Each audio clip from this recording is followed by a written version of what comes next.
आगे तेजी से बिहार विकसित हो इसके लिए काम कर रहे हैं। लेकिन बांकीपुर की हार को रिलेट करते हुए भी तेजस्वी यादव लगातार हमला। अरे पहले अपना न बताएं क्या वोट कहाँ भाग गया उनका।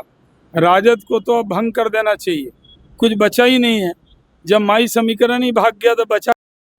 नमस्कार, आप देख रहे हैं एक न्यूज़ 24। मैं मनीष आपके साथ। हम आपको बताते चले कि नेता प्रतिपक्ष तेजस्वी यादव बिहार में हो रहे हत्या और जिस तरह से सिवान में स्टूडेंटों पर AK-47 से फायरिंग की गई थी, उसको लेकर के बिहार के जो DGP हैं उनसे मुलाकात करते हैं, पत्र सौंपते हैं, उसके बाद निकलते हैं, मीडिया से बात करते हैं और उसको लेकर के जब हम बीजेपी कार्यालय पहुंचते हैं तो बीजेपी के पूर्व केंद्रीय मंत्री शाहनवाज हुसैन से बात करते हैं, उनसे ये सवाल करते हैं। तो उन्होंने कहा कि नेता प्रतिपक्ष तेजस्वी यादव यूरोपीय खुमार से अभी बाहर नहीं निकले हैं, उनको पहले अपने पिताजी के शासनकाल में झांक करके देख लेना चाहिए। देखिए क्या कुछ कहते हुए नजर आ रहा है पूर्व केंद्रीय मंत्री शाहनवाज हुसैन। पहले सुनिए उनके बयानों को। तेजस्वी यादव सरकार पर हमला बोल रहे हैं उनकी, जो बिहार में अपराधियों के मन से जो है डर खत्म हो गया। अरे भाई, राजद के मुंह से ये सब बात शोभा नहीं देती है। अभी यूरोप के खुमार से बाहर नहीं आए। बिहार में सम्राट चौधरी मुख्यमंत्री हैं, उनके रहते कोई अपराधी अपराध नहीं कर सकता। और जो घटना होती है कहीं हत्या की, जिन कारणों से तुरंत कार्रवाई होती है। अपराधियों को बचाने वाली सरकार नहीं है। एनडीए की सरकार जब भी काम करती है निष्पक्ष भावना से काम करती है। डीजीपी से मुलाकात भी की, उन्होंने ज्ञापन सौंपा है बिहार। उनकी PR टीम ने कहा होगा कि थोड़ा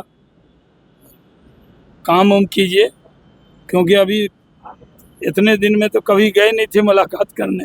एक्टिव नजर आ रहे हैं लगातार पार्टी का। अच्छा, DGP के यहाँ जाना आप लोगों को एक्टिव लग रहा है। सरकार दिल्ली से चल रही है बिहार सर, जो घटनाएं हो रही है उनके सम्राट चौधरी के जलन में बोल रहे हैं।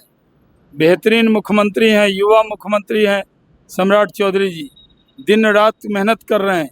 नीतीश कुमार जी और नरेंद्र मोदी जी के आशीर्वाद से आगे तेजी से बिहार विकसित हो इसके लिए काम कर रहे हैं। लेकिन बांकीपुर की हार को रिलेट करते हुए भी तेजस्वी यादव लगातार हमला। अरे पहले अपना न बताएं क्या वोट कहाँ भाग गया उनका। राजद को तो भंग कर देना चाहिए, कुछ बचा ही नहीं है। जब माई समीकरण ही भाग गया तो बचा क्या। सर हार का क्या कारण रहा, भाजपा का हार का क्या कारण? आपके राष्ट्रीय अध्यक्ष की सीट रही है और वो भाजपा गवा दी, एक नॉन पॉलिटिकल। हाँ, फिर से सवाल पूछिए। हाँ सर, अपने राष्ट्रीय अध्यक्ष की सीट भी भाजपा गवा दी, क्या लग रहा है अब लोगों का भाजपा से मुंह भंग हो रहा है? आइए महाराज, इधर दाहिने आइए। हाँ, 30 साल से गढ़ था। देखिए, बांकीपुर का चुनाव हम लोग नहीं जीत पाए, प्रशांत किशोर जीते हैं, उनको बधाई है। और लोकतंत्र में जीत और हार होती रहती है।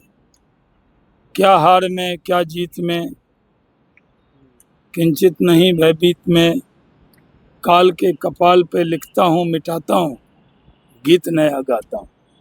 कई जगह हम जब चुनाव में जाते हैं तो कई ऐसी सीटें भी हम जीतते हैं जो कभी नहीं जीते, और ऐसी सीट भी हम हारते हैं जो कभी नहीं हारे। तो इस सीट पर जनता ने, पार्टी ने ही कैंडिडेट के तौर पर प्रशांत किशोर को बेहतर माना, उनको जिताया। अब वो जीत गए। अब जीत गए इसका मतलब ये नहीं है कि जो मैंडेट 3 महीना पहले बिहार की जनता ने दिया है उसको खारिज कर दिया गया। नीतीश कुमार जी भी एक बार जब मुख्यमंत्री बने थे, उसके बाद जब एक चुनाव हुआ था तो कई उपचुनाव नहीं जीत पाए थे। तो इसका मतलब ये नहीं है कि पूरे सरकार पर ब्लेम किया जाए। तो हार का कारण क्या, प्रत्याशी भी है क्या सर? ये हार के कारण को तो तलाशेंगे, कुछ तो मजबूरियां रही होंगी, यूं ही कोई बेवफा नहीं होता। सर 30 साल का किलर था सर, हम लोग ऐसा सीट जीते हैं जो 50 साल से नहीं जीते वो भी सीट जीते हैं, तब कहाँ पूछने आए थे आप? सर जेडीयू के विधायक कह रहे हैं कि बिना नीतीश कुमार के चुनाव लड़े, इसलिए ये हार। नीतीश कुमार के बिना कहाँ लड़ रहे हैं? नीतीश कुमार जी तो हैं ही, एनडीए चुनाव लड़ता है, और नीतीश कुमार जी भी हैं ही। और आज नीतीश कुमार जी और नरेंद्र मोदी जी के आशीर्वाद से सम्राट चौधरी जी मुख्यमंत्री हैं, और कई लोग उन पर हमला कर रहे हैं। एक पिछड़ा का बेटा युवा मुख्यमंत्री बना है, दिन रात काम कर रहा है, तो कई लोगों के आंख में गर रहा है। सम्राट चौधरी जी पहले से भी मंत्री रहे हैं कई सरकार में, अभी बेहतरीन काम कर रहे हैं, कितने बड़े बड़े काम कर रहे हैं। तो टारगेट ले लिया है, खबर में रहने के लिए लोग को आजकल कोई टारगेट नहीं मिलता है तो सम्राट चौधरी को टारगेट कर रहे हैं। सम्राट चौधरी जी हमारे मित्र हैं, बेहतरीन काम कर रहे हैं, उनको बधाई। पूरी ताकत से वो काम करें, पूरा एनडीए उनके साथ है और नरेंद्र मोदी और नीतीश कुमार का आशीर्वाद है। तो जी हाँ, आपने सुना, उन्होंने साफ तौर से कहा कि नेता प्रतिपक्ष तेजस्वी यादव के मुंह से ये बातें शोभा नहीं देती है। उन्होंने कहा कि अपने पिताजी के शासनकालों में झांक करके देख ले। उन्होंने यह भी कहा कि वो अभी यूरोपीय खुमार से बाहर नहीं निकले हैं और बांकीपुर उपचुनाव में जिस तरह से आरजेडी की हार हुई, बीजेपी की हार हुई, इसको लेकर के भी उन्होंने प्रतिक्रिया देते हुए नजर आए। उन्होंने कहा कि इस हार की समीक्षा की जा रही है, कहाँ चूक रह गई है, इसको लेकर के समीक्षा की जा रही है। बाकी आपकी क्या प्रतिक्रिया, कमेंट बॉक्स में जरूर बताएं। देखते रहिए एक न्यूज़ 24। धन्यवाद।